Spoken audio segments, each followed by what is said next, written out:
भेटायला आला पहा लाडू लाडू लाडोबा, भेटायला आला पहा लाडू लाडू लाडोबा, शब्दांचे बोट धरून आला जणू चांदोबा.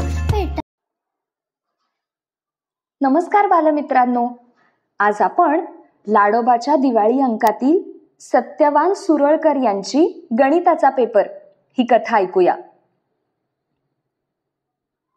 बबन बराच वेळ पेनानं डोकं खाजवत होता. एक गणित त्याच्याकडून सुटत नव्हतं. त्यामुळे तो खूपच वैतागला होता.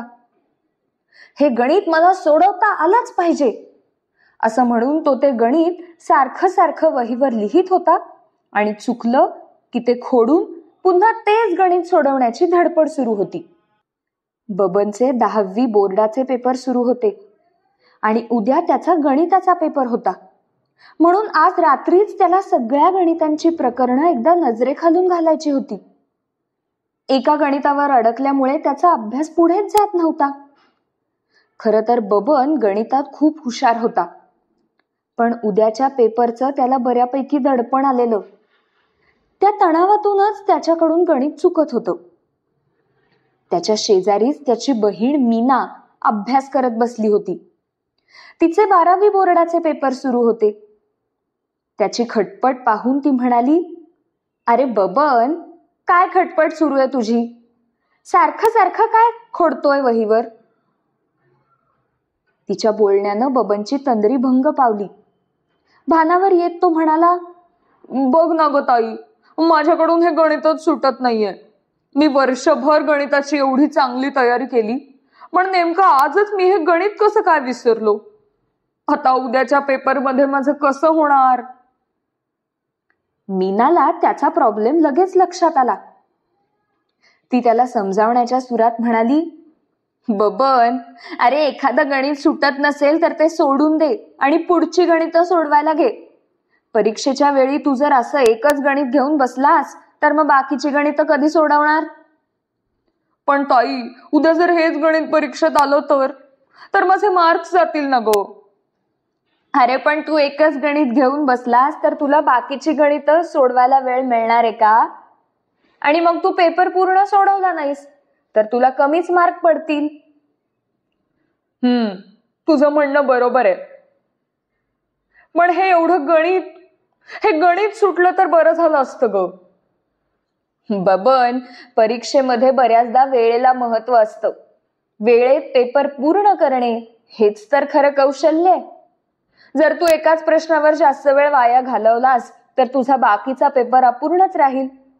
त्यामुळे पेपर सोडवताना जर एखादा प्रश्न कठीण वाटला किंवा एखादा प्रश्न सोडवताना तो चुकीचा सोडवला जात आहे असं लक्षात आलं तर तो प्रश्न लगेच सोडून देऊन पुढचा प्रश्न सोडवायला घे. पण ताई, मी असा एखादा प्रश्न सोडवता येत नाही म्हणून सोडून दिला तर मग मला मार्क कमी येतील ना, त्याचं काय? अरे नाही, त्यावरही माझ्याकडे उपाय आहे. तुझा पेपर पूर्ण सोडवून झाल्यानंतर तुझ्याकडे जर 5 ते 10 मिनिटं शिल्लक असतील तर तुला तो प्रश्न पुन्हा सोडवता येऊ शकतो. आणि परीक्षेच्या शेवटच्या 10 ते 15 मिनिटात आपला मेंदू अधिक सक्रिय होतो. त्यामुळे तुला अवघड वाटणारा प्रश्न कदाचित शेवटच्या मिनिटात सोडवता येईल सुद्धा. मग तुझे मार्क कमी होणार नाहीत. मीनाताईने त्याचा प्रॉब्लेम सोडवल्यामुळे बबन आनंदाने उड्याच मारायला लागला. आता त्याला उद्याच्या गणिताच्या पेपरचं काहीही टेन्शन नव्हतं. तो पुन्हा जोमानं अभ्यासाला लागला. दुसऱ्या दिवशी बबन गणिताचा पेपर सोडवून उड्या मारत घरी आला. आल्या आल्या त्याने ताईला एक गंमत सांगितली. ताई, तू दिलेली ट्रिक मी पेपर सोडवताना वापरली बरं, आणि माझा पेपर वेळेत पूर्ण झाला. 1-2 गणितं मला वाटली अवघड, म्हणून मग मी तशीच मागे ठेवून पुढचे प्रश्न सोडवले. माझा पेपर सोडवून झाल्यानंतर शेवटच्या काही मिनिटात मला न सुटलेले 1-2 प्रश्न शेवटच्या क्षणी का कोणास ठाऊक मला झटक्यात त्याची उत्तरं सोडवता आली. त्याच्या बोलण्याने मीनालाही आनंद झाला. उद्या मीनाचा शेवटचा पेपर होता. त्यामुळे बबनने तिला जास्त त्रास न देता तिला अभ्यासासाठी मोकळं केलं. पण जाता जाता त्यानं एक प्रश्न मीनाला विचारलाच. ताई, तू मला इतकी भारी आयडिया दिलीस, पण तुला ही आयडिया कोणी दिली ग? त्याच्या या प्रश्नावर मीना थोडी गडबडली. पण त्याच्या प्रश्नाचा रोख पाहून ती म्हणाली, अरे मी 10वीत असताना अशीच गणित सोडवत होते. एकच गणित सुटत नाही तोवर सोडवायचं. मग माझी चिडचिड व्हायची. मी गणितात एवढी हुशार, त्यामुळे मला सगळी गणितं सुटली पाहिजेत असं मला वाटायचं. तेव्हा बाबांनी मला पेपर सोडवण्याची योग्य पद्धत सांगितली. त्यांच्या सूचनेचं मी तंतोतंत पालन आजही करते. मीनाचं हे उत्तर ऐकून बबन मोठ्यानं हसायला लागला. त्यांचं जोरजोरात हसणं ऐकून आई बाबा त्यांच्या स्टडी रूम मध्ये आले. बबनचा प्रसन्न चेहरा पाहून आई म्हणाली, अरे वा, बबनला गणिताचा पेपर सोपा गेला वाटतं. यावर बबन आणि मीना बाबांकडे पाहत पुन्हा जोरात हसायला लागले.